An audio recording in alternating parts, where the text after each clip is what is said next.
Hello, everyone, and welcome back to Session 4 of Opera 101, the Opera Lex lecture series, supported by Opera Lex and Bravo Guild, the support organizations of University of Kentucky Opera Theater.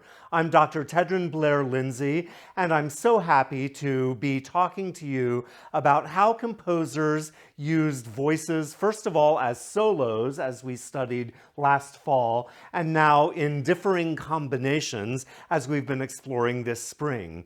We had 2 weeks where we discussed same-sex duets and then opposite-gender duets.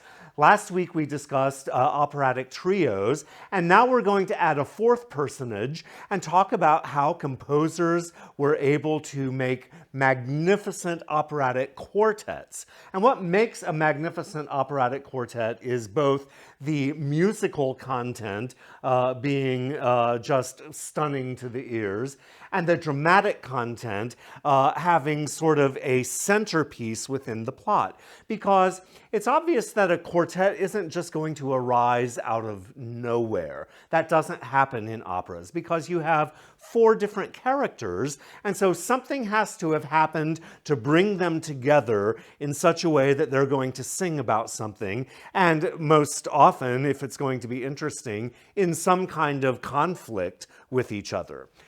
So that's what we're up against in quartets. Composers really have to hone in on making it viable dramatically as well as musically. And so you can see that it's usually one of the main set pieces in an opera. It's a pillar for the action to rest upon, both musically and dramatically. As we've done for all of these weeks now, we're going to start by exploring one of the great operatic masters, Mozart, and 3 different quartets that he composed that show an astonishing array of creativity on his part in coming up with meeting the criteria I just set forth in 3 very different ways. All of these are also examples from his mature work. He wrote 26 operas, but most of them were when he was 25 or younger. And so these are when he was really a man and had come into his own already as an operatic composer. The first is a throwback style of opera, though, opera seria, which stemmed from the Baroque period, a very sort of noble, heroic slant on opera, where the story is from mythology or history, as in this great work by Mozart, Idomeneo.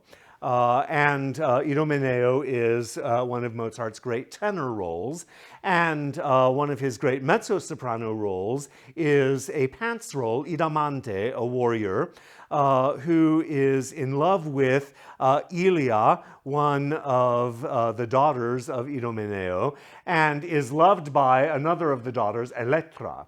And the 4 of them in this trio, Andro, Ramingo, e Solo, sort of pair off, and they're not really talking to each other anymore once this quartet begins. Instead, each of them are lost in their wonderment about how they're going to get out of this very awkward situation in which all of them are against each other in an array of alliances and relationships. You really don't even need to know much more about the story than that to enjoy how Mozart weaves together these 4 voices in constant motion and counterpoint. And I love this stage direction from the Salzburg Festival in the Mozart 250th year, in which these 4 characters continually move about a lighted ramp. It's sort of one of those modern European productions, but it works so well for this introspective and highly angst-ridden and yet just sublimely beautiful quartet. The singers in this are Magdalena Kojena, Ekaterina Siorina, Anya Hartaros, and the wonderful tenor is Ramon Vargas.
To me, one of the most unfathomable aspects of Mozart's genius is his ability to make tragic, sorrowful music sound so beautiful and comforting at the same time. But clearly, that quartet from Idomeneo is propelling the dramatic circumstances by revealing the psychology intertwined of all of those characters. In his masterful opera Don Giovanni, from which we heard a trio last week, we're now going to hear a quartet that takes place, around the middle of Act 1, in which Donna Elvira comes on the scene and sees Don Giovanni talking to Donna Anna and her betrothed, Don Ottavio. And she implores them to not believe a word he says, that he is this womanizer, that he's treated her so badly and thrown her over, and that he is not to be trusted. Meanwhile, though, Don Giovanni has already more or less gained their trust. And so they have a hard time believing this woman, who does, in fact, seem very agitated.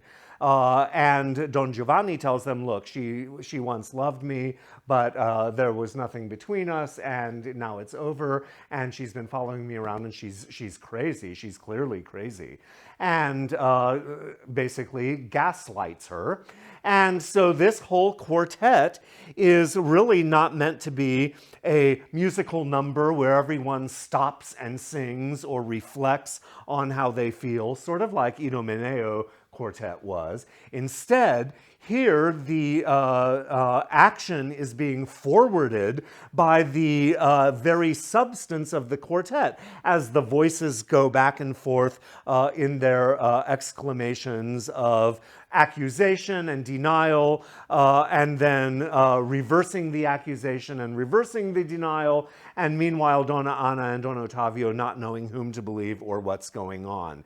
And so both the librettist, Lorenzo da Ponte, and of course the genius composer Mozart are able to fashion a beautiful set piece of a lovely quartet while not sacrificing any of the dramatic action and instead moving it forward and really revealing the characters and setting up more of the story that is to follow.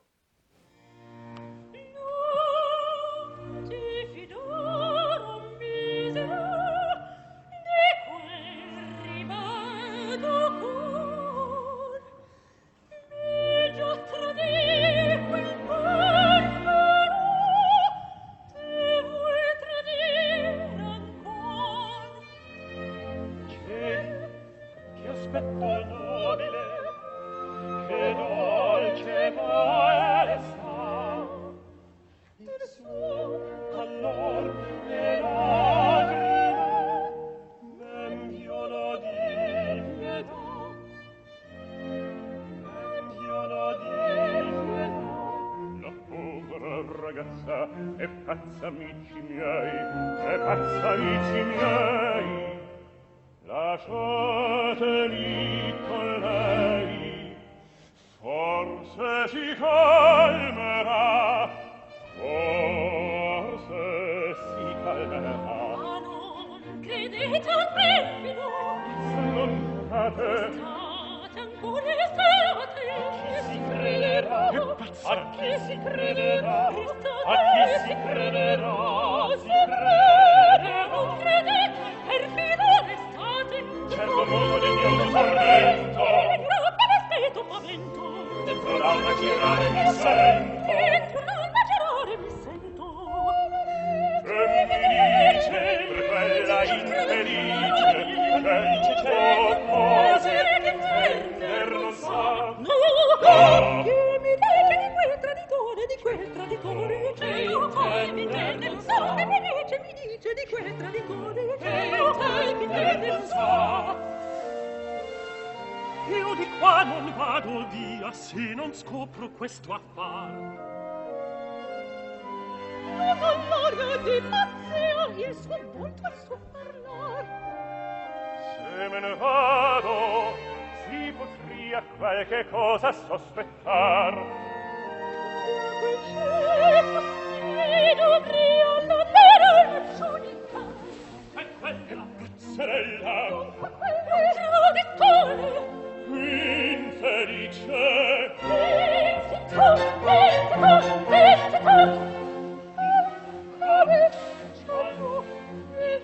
Zitto che la gente si raduna, non intorno, siate un poco più prudenti, vi farete criticar. Sperando scellerato, ho perduto la prudenza, tutto colpa di uno stato, così tanto palesar, una cosa che la gente si raduna, non intorno, si vuole cangiare, si vuole rifiutare, siate un poco più prudenti, si radunano la gente. Zitto. Siete un poco più prudente. Vi farete criticar. The ladies in that beautifully rendered excerpt were Alexandra Desortiz and Mirella Dolunsch, with Mark Padmore as Don Ottavio and Peter Mattei as the Don. Again, how interesting that Mozart just keeps the action going while making this beautiful quartet for us to listen to. In the next excerpt, we're going to hear an entire quartet scene that is built in a most felicitous and interesting way. This is from a comedy. This is Die Entführung aus dem Serail. Yeah, Gesundheit. That means the abduction from the seraglio. And this is one of Mozart's first attempts at a Singspiel, which we talked about a little bit last week with the trio from the Magic Flute. This is a lighthearted German sort of almost like a musical comedy, except in the hands of Mozart, the music, of course, becomes operatic level, as you're about to hear in this scene, called Ach, Belmonte, ach, mein Lieben. The two noble characters, Constanza and Belmonte, find each other again. She's been kidnapped by and is being held against her will in a harem. and Belmonte finds her, and they're just delighted by this. And so it begins as a trio, as a duet between these two lovers who have found each other again. Well, they also have a man in waiting and a lady in waiting. Their names are Pedrillo and Blonde. And so they discover each other as well and are happy to be reunited because they too are sweethearts. And so then we get a lovely little duet between the other tenor and soprano, but they're both lighter voices. So we have a really light lyric tenor and a light lyric soprano, and then a dramatic soprano and a sort of baby Helden tenor, a nice size voice in Belmonte. And so we have these two duets, and then gradually Mozart starts bringing them together in and out of quartet setting. And so we're seeing parts of their conversation in real time. And so we go back and forth between duets and quartet when they all come together. And the substance of their discussion is, first of all, oh, I thought you were dead. How wonderful to see you. I love you forever. And then there's, what have you been doing all this time? Why are you being held here? Have you given in to their amorous advances? Oh my goodness, I can't believe it. And then the ladies pretend to take offense at that and be turned off by their lovers. But of course, we know that in the end, they're all just going to be happy with each other and so content to have found each other yet once more. So it's a little comic scene with almost stock-in-trade scenarios as the joy of discovery and then the questions of their behavior in each other's absence continues on in this scene. But you'll notice that at the end, Mozart even ramps up the action a little bit more by having all of the singers come in what we call a stretto, in a fugue where everyone is singing the same vocal part. When you bring them in fast together one after another, that's called a stretto. That's the Italian word for tight. And so in tight order, all of the voices are brought on. And that signals to the audience that the whole quartet is coming to its very happy resolution.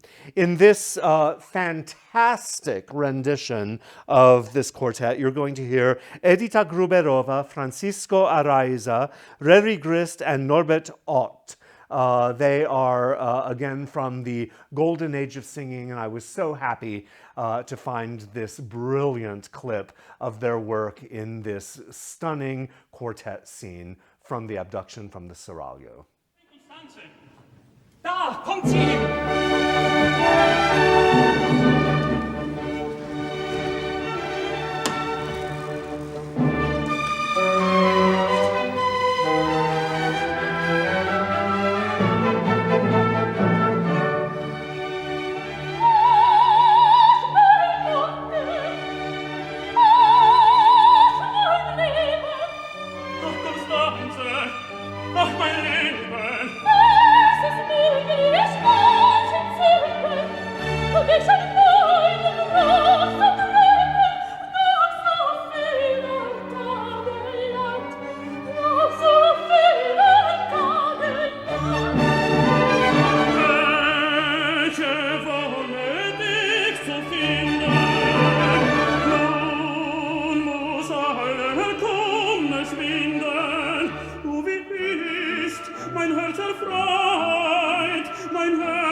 Und besorgt jetzt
das Glauben kann sein Recht, als Erwürgt, sein Recht als Erwürgt, direkten beide exorziert,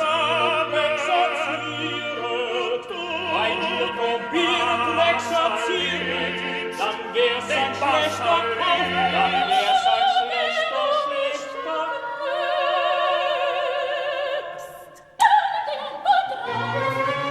Nun bin ich aufgeklärt, Konstanze, ach, vergeh. Du bist meine gar nicht wert, ob ich dir treu verblieb, ob ich dir treu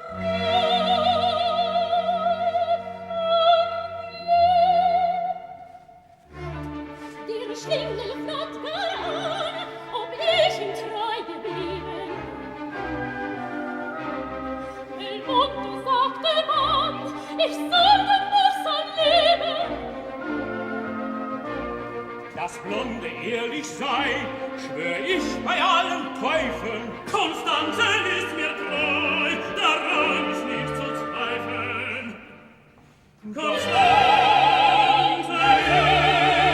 ist mir treu, daran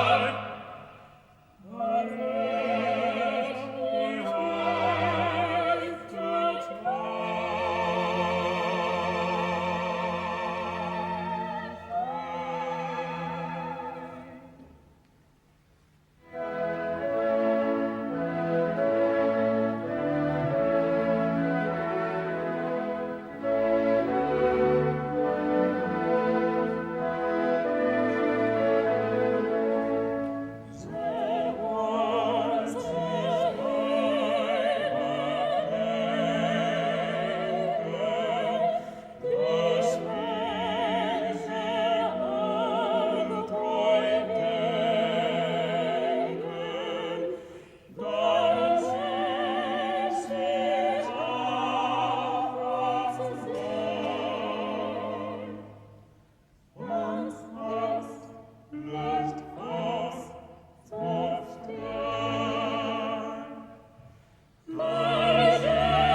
sei nun abgetan.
It's clear from these three quartets how Mozart was just the right man to really bring opera into the contemporary age, where psychology of characters is just as important to the drama as the situation and action that occurs. He was able to suit the mood of the music to the characters and the situation with seemingly endless variety, a true man of the theater, and consequently showed what opera really should be, a blend of theater and the best music possible. So it stands to reason that many great composers maybe didn't have so much of that theatrical bug in their blood as someone like Mozart. Beethoven was one such composer, a brilliant composer, of course, and always on the lookout for a good operatic subject, but he only ended up writing one opera, and it's sort of dramatically problematic, but because it's by Beethoven, the music is masterful, and so it's an opera that does get performed fairly frequently. It's definitely in the standard canon of works. And one of the reasons for this is the absolutely gorgeous quartet that happens very early on in the opera. You'll notice that this is sort of in the style of the Idomeneo quartet, where we have four characters musing about each other and their relationships, and it helps to sort of establish some of the conflict that is to follow in the story. In this quartet, Mir ist so wunderbar, it's set up as a fugue. So first let me tell you the characters and what they're singing about, and then I'll discuss how Beethoven makes that into music. So we have Marceline, a young girl who's in love with the new helping hand around her father's establishment, which is a prison. And this new guy's name is Fidelio, and she just thinks he is so cute and wonderful, sweet, nice, handsome. And so she is singing about her attraction to him and imagining that maybe he also returns her sweetness because he treats her so nicely. Then Leonore, who is actually a woman in disguise as a young boy, Fidelio, because she's looking for her husband, who is a political prisoner, and she rightly thinks that he probably is in that very prison, and she's hoping to rescue him. And so, of course, she's being nice to the girl Marceline, but she has no amorous feelings for the girl. She's a married woman and trying to rescue her husband. And so she recognizes that she's in a thorny situation and is asking God for help. The third voice you hear enter is Marceline's father, the jailer, Pizarro, who hopes that maybe Fidelio would be a good match for his girl. And clearly the girl likes him, so maybe he'd be better than the good-for-nothing boy that is always hanging around Marceline, who is the tenor and who comes in as the fourth voice saying, I feel just lost because clearly Marceline doesn't like me. She likes the new guy, Fidelio. And so we have almost comically lighthearted, sad sack content in the one character, paternal sort of happiness in the other. And then we have the young girl pining, and we have the woman who is truly fraught in her circumstances. All in this quartet, all singing the same music. It's a fugue. It starts with Marceline singing this beautiful, sustained melody. And then, when she's done with that melody, Leonore takes it over and sings it, while Marceline moves on to another one that moves along a little bit more quickly. Then, after Leonore has sung that whole thing, she moves on to the counter melody that Marceline had just introduced, while Pizarro comes in with the main theme of the fugue. You can't miss it. It's a gorgeous tune, and Beethoven makes sure that you hear it as it comes. And finally, then the tenor brings it up in the fourth verse, as they all are singing the counter melodies as introduced by the previous character. It is a very brilliant and beautiful and actually logically simple way of introducing a lot of action and a lot of character content while making a most beautiful piece of music. Now, not only do the singers gradually increase the complexity of this fugue, the orchestra does too. In the first verse, you'll notice that it's just sustained strings and woodwinds, and then the harmony starts to pick up a little bit in quarter note time as the second strain of the fugue comes in. Then for the third time, the motion in the orchestra moves into eighth notes, twice as fast as the quarter notes we've just been hearing. And then for the fourth iteration of the tune, the orchestra speeds up even more into beats of triplets. Instead of 2 eighth notes per quarter note, we have 3. So it starts off as dia, then moves on to dia, ta, ta, ta, then tia, ta, ta, ta, tia, ta, ta, ta, then tia, ta, ta, ta, ta, ta, tia, ta, ta, ta, ta, ta. As the voices continue to accrue in the piece, the orchestra also augments its fullness within the musical moment. It is truly one of the highlights of all opera. Whether Fidelio is all that stunning as a dramatic piece or not, this quartet certainly is.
That was another quartet of singers from the Golden Age that I'm so happy you had a chance to hear doing their thing in their prime. That was Lucia Popp and Gundolo Janowitz, along with Manfred Jungwirth and Adolf Dalla Pozza. What a sublime quartet of music that is. Now we're going to hear another of opera's most famous and celebrated quartets, perhaps the one most of all. This is the famous quartet from Rigoletto, Bella figlia dell'amore. And one of the things that makes this such a celebrated quartet is that it flows naturally out of the action, but it's easily to excerpt from the opera as its own little set piece. You can perform it out of context as just a lovely piece of music as a quartet. It reveals character, but doesn't do a whole lot to further the plot. And as such, it really is an interesting moment of sort of stasis in the middle of Rigoletto, which is always churning with drama. What happens in this quartet, though, is all of Verdi's genius by differentiating the four characters and what they want so well in the music. You never lose track of what each of the four of them is about. It starts, of course, with the Duke, who in this excerpt is played by the great Luciano Pavarotti. And he is singing about how much he loves pleasure and women. He just loves having a good time. He is trying to seduce the innkeeper's sister. Her name is Maddalena. She's the mezzo-soprano, here played by the great American mezzo Isola Jones, who is in the tightest bodice you will ever see. She is bursting out, you'll see. Anyway, she's doing a very lovely job of tempting the old Duke, who would say yes to anything in the skirt anyway. But what she's interested in is not a good time.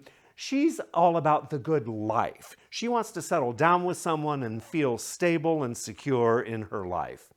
Meanwhile, then, we have Rigoletto and his daughter Gilda overhearing this because Rigoletto wants Gilda to see just the kind of player the Duke is. And nevertheless, he is her true love. She is never going to change. She is codependent as she can possibly be in that. And there it is. She has her true love, and nothing he could do would ever even change that. And of course, you'll recognize the great Joan Sutherland in one of her signature roles of Gilda. And finally, Leo Nucci as Rigoletto, whose love is for his daughter. And he's trying to keep her from a certain sad fate, which unfortunately she does indeed suffer. But not during this quartet. In this quartet, she just feels bad and sings about it. Rigoletto feels terrible and sings about it. Meanwhile, the Duke and Maddalena are having a pretty good time. And you will undoubtedly be amazed, as I am, every time I hear this quartet, to note how Verdi helps us keep track of all four of these people and their very different philosophies of life and desires from life, all in the course of this little 5 or 6 minute quartet. Please enjoy this very famous piece of music by Verdi. Bella figlia dell'amore, schiavo son de vezzi tuoi, con un detto sole tu puoi le mie pene consolar. Vieni e senti del mio cuore il frequente palpitare.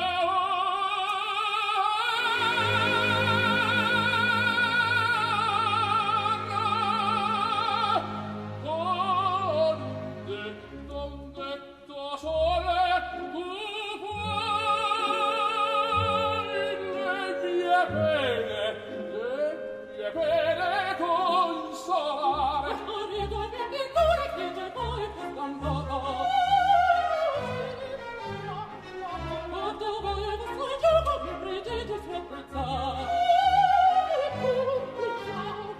Taci, il piangere non va.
Having heard two of opera's most famous quartets in a row, we may as well go ahead and hear the third most famous one now, but it comes at a good juncture because Gounod, in his famous garden scene in Faust, used much of the same method that we just saw Verdi use in his quartet from Rigoletto. Here we have two pairs of characters in their contrasting styles, working with each other, sort of unbeknownst to the others. We saw last week the wonderful production with Angela Giorgio, Roberto Alagna, and Bryn Terfel. We're going to dip back into that production. We saw her get saved ultimately, but now we're going to see the moment when Faust actually seduces her to begin with and puts her on the downward spiral. It starts with Faust and Mephistopheles coming onto the scene, and Mephistopheles accosts Marguerite's guardian, a woman named Martha, with news that her husband has been killed in the war, but that he himself is single. And Martha realizes that he's coming on to her, and she takes a liking to him. Meanwhile, Faust begins his wooing of Marguerite in a much more romantic and subtle way than the comical machinations first of Mephistopheles, and then when he realizes that he himself has created a monster because Martha is hot to trot and really wants him, so he tries to escape from her. So we have the comic wooing and unwooing of the bass and the mezzo-soprano, while the tenor and the soprano are really falling in love, and the music shows that as well. The scene doesn't wrap up, it continues on into other action, but the famous quartet comes to a definite close with the devil having the last word. Dame Marthe Schwerlein, s'il vous plaît. Qui m'appelle? Pardon d'oser ainsi nous présenter chez vous. Vous voyez qu'elle a fait bon accueil aux bijoux. Dame Marthe Schwerlein. Me voici. La nouvelle que j'apporte n'est pas pour vous mettre en gaieté. Votre mari, madame, est mort et vous salue. Mon Dieu, qu'est-ce donc? Rien.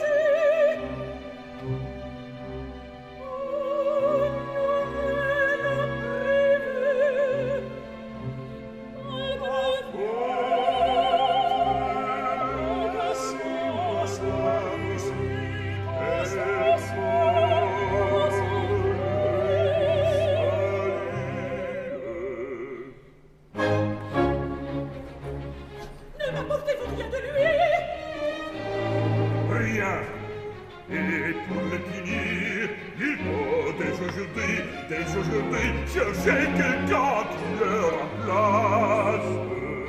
Pourquoi donc quitter ces bijoux? Ces bijoux ne sont pas en moi. Laissez de grâce. Qui ne saurait d'échanger avec vous la bague d'Hyménée? Plaît-il? Hélas, cruelle destinée.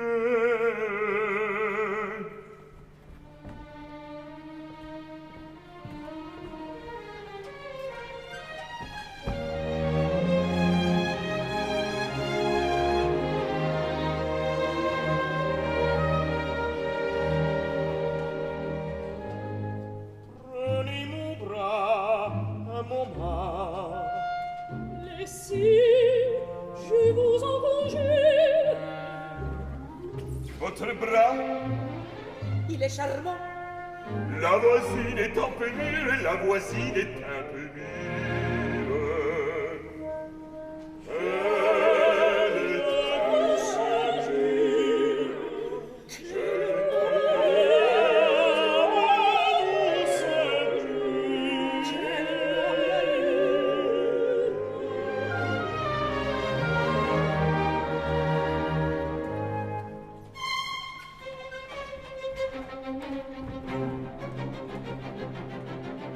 Ainsi, vous voyagez toujours. toujours dure nécessité, madame, dure nécessité, sans amis, sans parents, sans femme. Ah! Cela c'est encore au beau jour. Cela c'est encore au beau jour. Mais plus tard, combien il est triste de vivre seul, en égoïste, seul, en égoïste. J'ai frémi souvent, je conviens, j'ai frémi souvent, je conviens, devant cette horrible pensée. Avant que l'heure en soit passée, digne Seigneur, songez-y bien. Avant que l'heure en soit passée, songez-y bien. Digne Seigneur, songez-y bien. J'y songerai, Songez-y bien. j'y songerai, j'y songerai. Et quoi? Seul. Mon frère soldat, j'ai perdu ma mère, puis ce fut un autre malheur, j'ai perdu ma petite sœur.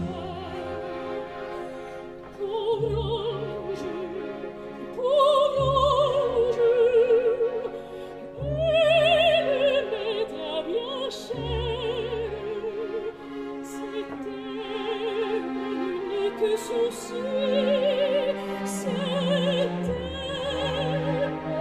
que souci, que souci, que de peine, c'est pas nos âmes oubliées, que la mort nous les prend ainsi, c'est pas nos âmes oubliées, que la mort nous les prend ainsi. Sitôt qu'elle s'éveillait, vite le volait, que je vis cela. Que Marguerite, pour la voir, la pauvre petite, je reprendrai bien tout cela. Si le ciel avec un sourire m'avait fait semblable à toi, c'était un ange, oui, je le crois. Vous n'en prie pas, moquez-vous. Ne m'accusez pas si je dois me répéter.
L'entretien de lieu padre, esquivons-nous. Dove brode? Eh bien, il est parti. Seigneur, cher Seigneur. Et moi, cette vieille impitoyable de force ou de gré, je crois, allait étousser le diable.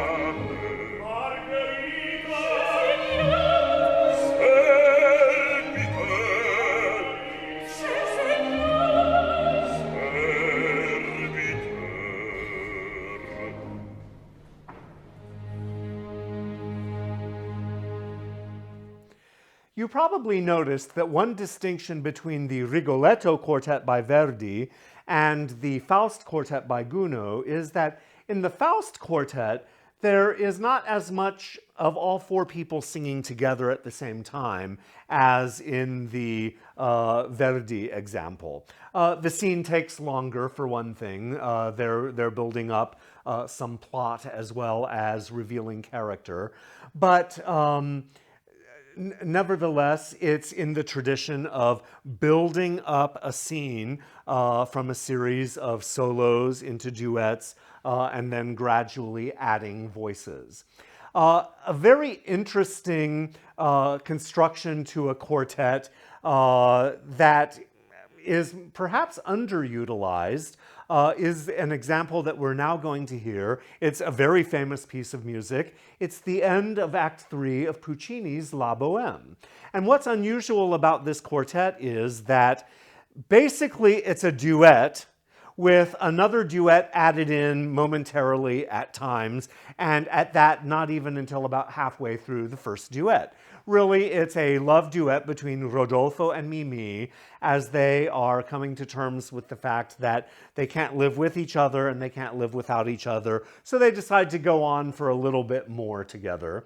Meanwhile, their friends, Marcello and Musetta, the madcap couple who are always sparring together, end up having a fight while the other couple are making up and becoming more and more romantically entwined. And so it's very fun to hear Puccini decide to make a quartet out of this two pairs of lovers, but in such a way that it really is a duet with another duet obbligato. It's a quartet, but not really.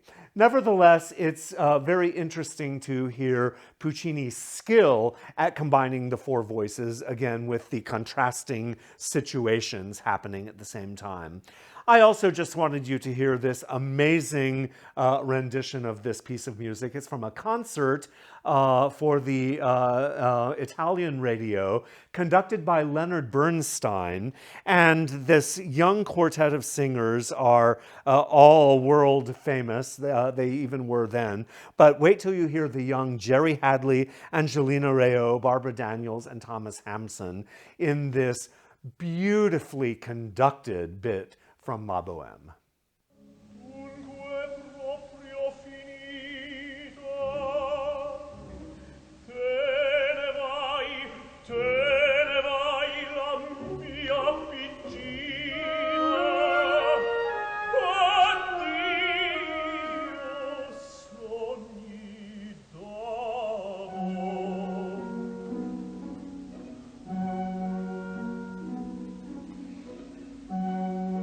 Addio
Florida bottega. Vipera! Asno. Strega!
Oh, to be young and in love like that all over again, whether wooing or sparring. Doesn't Puccini just capture the essence of youth in La Bohème? I guess that's why we love it as we do. Well, you may have noticed in these lectures that I have not spent a whole lot of time on British or American opera examples, and I intend to make up for that now with the next three quartets that you're going to hear. The first two are by the great British composer Benjamin Britten, and these two quartets are actually very similar in their style, but they serve completely different functions within their stories. And that's what makes them fascinating to me, the way Britten is able to make two such different statements with very similar musical means. The similar musical means are gorgeous quartets with long, sustained lines. The first of them is from his setting of Shakespeare's play A Midsummer Night's Dream. And this is the lovers' quartet when they awaken and all is set right again. They don't love the wrong lovers after all. But I want you to hear the text that they sing over the course of this, probably more than 5-minute quartet. They wake up slowly and call each other by name. Helena, Hermia, Demetrius, Lysander.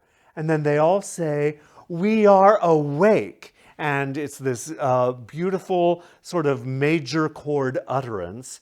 And then suddenly, Britten takes a page out of Beethoven's playbook and writes a fugue for the four lovers, and they all sing the same text over and over, except with their own lover's name. Helena, for example, sings, "And I have found Demetrius like a jewel, mine own and not mine own." And they all continue to sing this until the fugue runs its course, and they put a little button on it with the statement, "Why then, we are awake. Let's go, and by the way, let us recount our dreams." Because as we know from this story, they had very unusual dreams.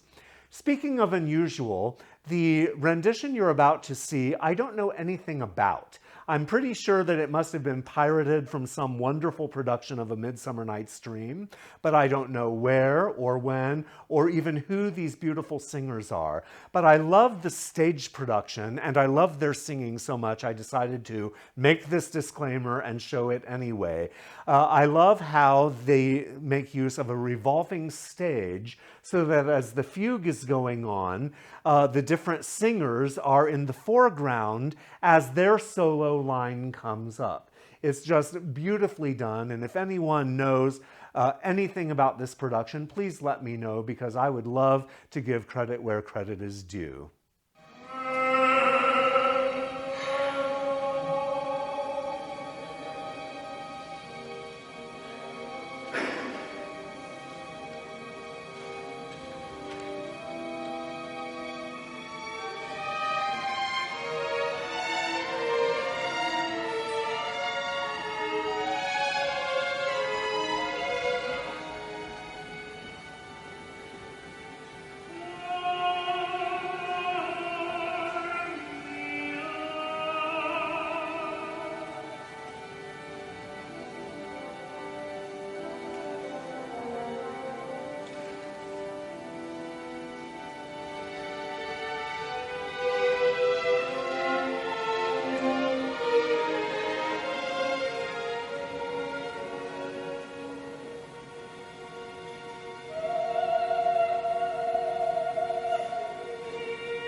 The next written excerpt also comes from a production I can't identify with singers I can't identify.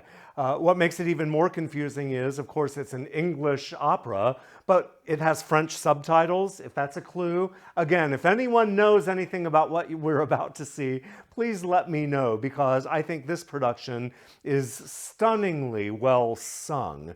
Wait until you hear this quartet of women in another quartet that also sounds very sustained and still and lovely. A moment of sort of rapt sublimity within the action of a story.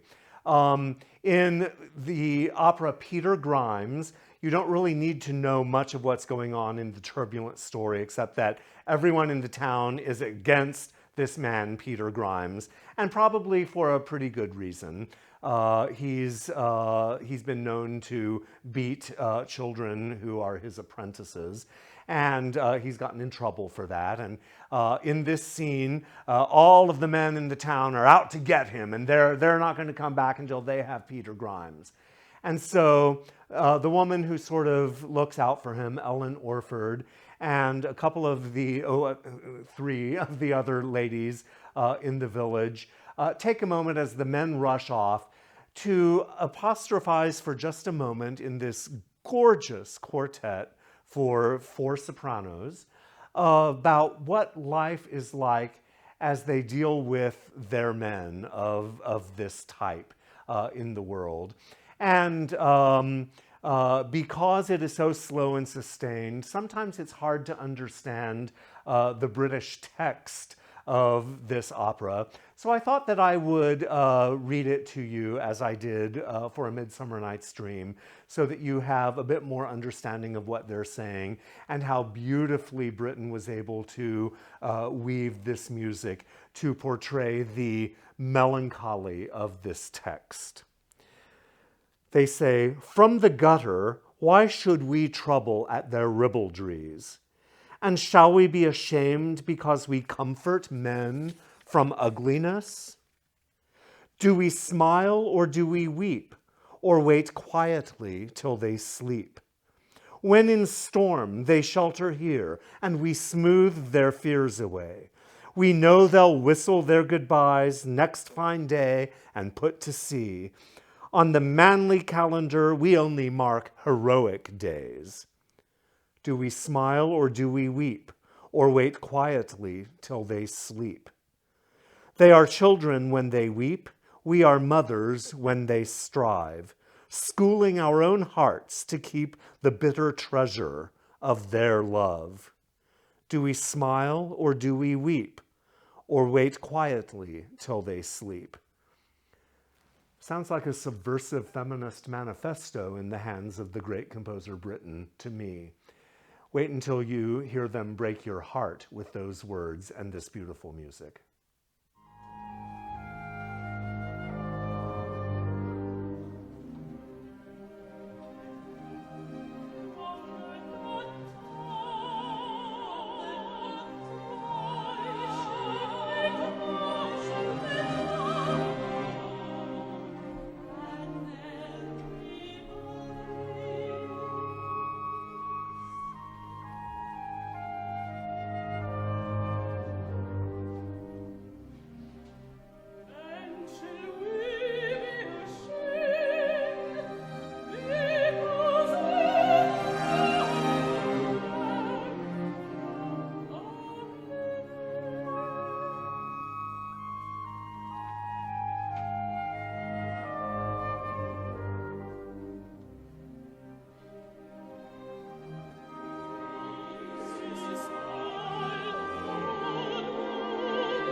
Some of you will undoubtedly smile at my inclusion of the next quartet as an example of great quartet writing, but it is certainly that.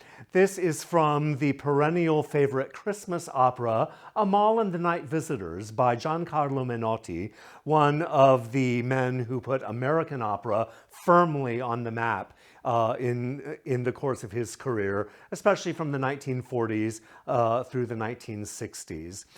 Amal and the Night Visitors is a little one-act opera about the three kings on their way to find the baby Jesus, and on the way find Amal, a crippled boy, and his mother, who's trying to do the best she can to raise this rambunctious, spirited young lad.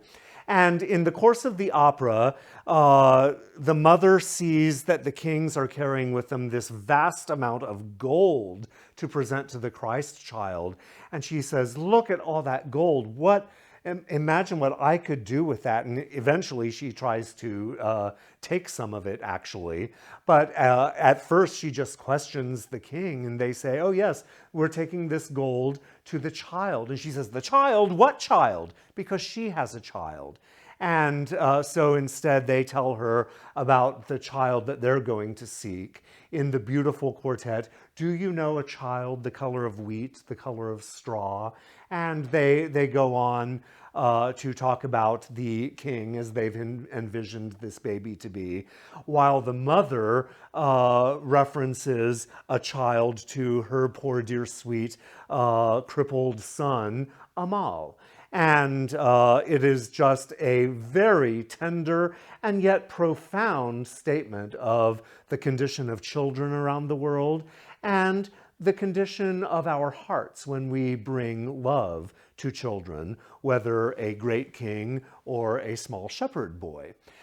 This performance is just splendid. It's from a movie that was made of Amal and the Night Visitors, again with a golden age cast, Teresa Stratas as the mother, and the three kings are Giorgio Tozzi, Willard White, and Nico Castel. What a trio of names they are as the kings. Added to that, the great Stratas.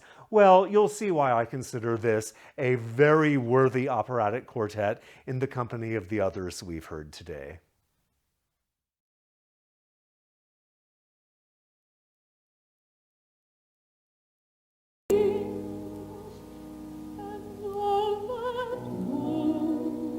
These are the gifts to the child. The child? Which child? We don't know, but the star will guide us to him. But perhaps I know him. What does he look like?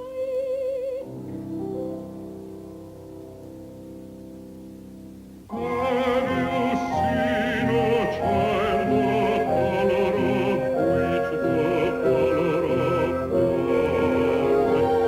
His eyes are mild, his hands are those of a king, as king he was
Normally in a lecture like this, I would try to adhere pretty much to chronological order. But since last week I broke with that tradition by starting off with Wagner's Rhine Maidens, maybe you won't mind if this week I do a backward glance to Rossini to end our time together, mainly because I wanted you to have a flashy, fiery finale for today's talk.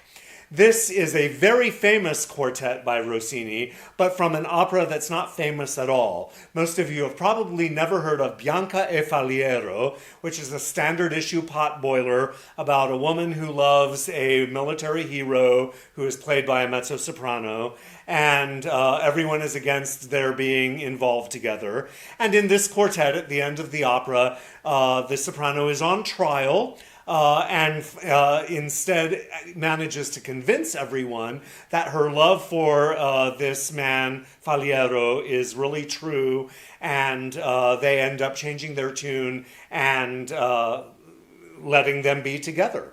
And so the opera is rarely done, mainly because it is so difficult. The coloratura writing is of an extraordinary level and makes it extremely difficult to sing.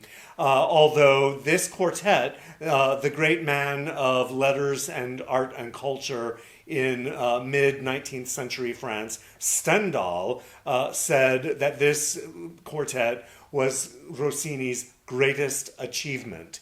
It is a really magnificent piece of music, and again, it starts out in the form of a solo, followed by a duet, followed by everyone else joining in.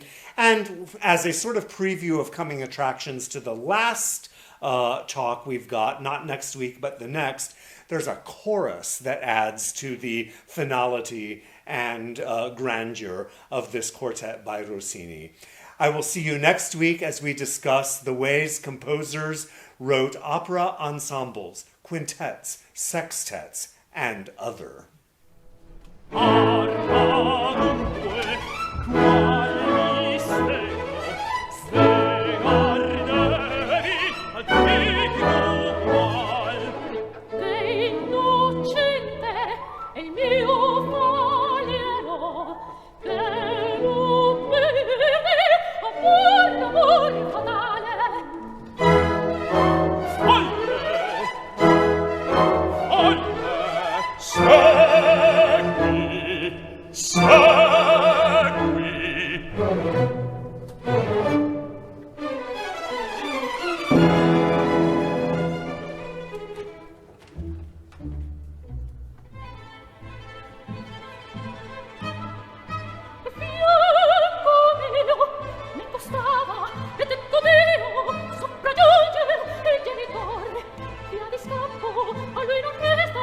Perché quella sei funesta, o violate o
cielo sa.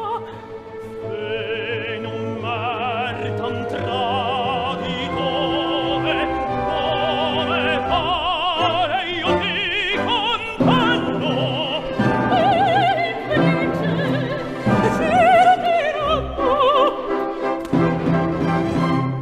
Tu pur segna. Oh, vedrà che mai dici? Oh, mi pare!